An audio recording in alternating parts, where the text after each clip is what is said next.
कहते हैं मृत्यु जीवन का सत्य है। जो एक बार मर जाता है वो फिर कभी जीवित नहीं हो सकता। लेकिन कई बार ऐसे भी चमत्कार होते हैं कि मरने के बाद लोग जीवित हो उठते हैं। महाभारत में भी ऐसी कई कथाएं हैं। आइए जानते हैं महाभारत के ऐसे योद्धाओं के बारे में जो एक बार मरकर फिर से जीवित हो गए थे। तो स्वागत है आपका हमारे चैनल पर। अगर आप हमारे चैनल पर पहली बार आए हैं तो हमारे चैनल को सब्सक्राइब करके बेल आइकन जरूर दबा दीजिएगा ताकि ऐसी ही जानकारी वाली वीडियोस आपको मिलती रहे सबसे पहले। नंबर 1, भीमसेन। महाभारत में कथा है कि बचपन में दुर्योधन ने एक बार भीमसेन को खीर में जहर मिलाकर खिला दिया था। खीर खाकर भीमसेन अचेत हो गए तो दुर्योधन ने इन्हें गंगा नदी में फेंक दिया। नदी में नागलोक के सांपों ने जब इन्हें डसा तो जहर का प्रभाव समाप्त हो गया और वो जीवित हो उठे। इसी घटनाक्रम में भीमसेन को नागराज से सुधा रस प्राप्त हुआ जिसे पीकर भीमसेन में 70 हाथियों का बल आ गया।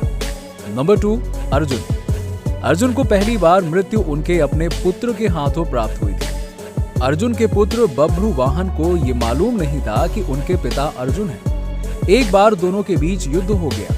इस युद्ध में एक दिव्यास्त्र से अर्जुन का सिर कट गया और उनकी मृत्यु हो गई। जब इस घटना की जानकारी बभ्रुवाहन की माता चित्रांगदा को हुई तो उन्होंने अर्जुन की एक अन्य पत्नी नागकन्या उलूपी की मदद से अर्जुन को फिर से जीवित कर दिया। नंबर 3, जरासंध। मगध का राजा और कंस का ससुर था।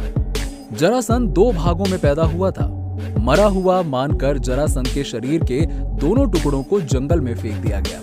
संयोगवश जंगल में जरा नाम की राक्षसी गुजर रही थी। खाने की इच्छा से उसने शरीर के दोनों भागों को उठा लिया और जैसे ही इन्हें आपस में मिलाया जरासंध जीवित हो गया और जोर जोर से रोने लगा। डर कर राक्षसी वहां से भाग गई। बाद में भीमसेन के हाथों जरासंध मारा गया। नंबर 5, वृषकेतु। कर्ण के पुत्र वृषकेतु और बभ्रुवाहन के बीच युद्ध हुआ। इस युद्ध में वृषकेतु मारा गया। भगवान श्री कृष्ण ने पांडवों की विनती पर वृषकेतु को फिर से जीवित कर दिया। नंबर 6, परीक्षित। महाभारत युद्ध समाप्त होने के बाद पिता और मित्र दुर्योधन की मृत्यु का बदला लेने के लिए अश्वत्थामा ने पांडवों के पुत्रों को रात के समय शयन की अवस्था में मार डाला। अर्जुन ने जब अश्वत्थामा को इसका दंड देना चाहा तो उसने ब्रह्मास्त्र का प्रयोग पांडवों पर कर दिया। अर्जुन ने भी ब्रह्मास्त्र चला दिया। वेदव्यास जी ने जब दोनों को ब्रह्मास्त्र वापस करने का आदेश दिया तो अर्जुन ने ब्रह्मास्त्र वापस ले लिया, लेकिन अश्वत्थामा को ब्रह्मास्त्र वापस करना ही नहीं आता था। इसीलिए पांडवों के वंश का अंत करने के लिए अर्जुन के पौत्र और अभिमन्यु के पुत्र परीक्षित, जो माता उत्तरा के गर्भ में ही थे, उन पर ब्रह्मास्त्र चला दिया। इससे गर्भ में ही उनकी मृत्यु हो गई और असमय ही इनका जन्म हो गया। मृत बालक उत्पन्न होने पर उत्तरा विलाप करने लगी।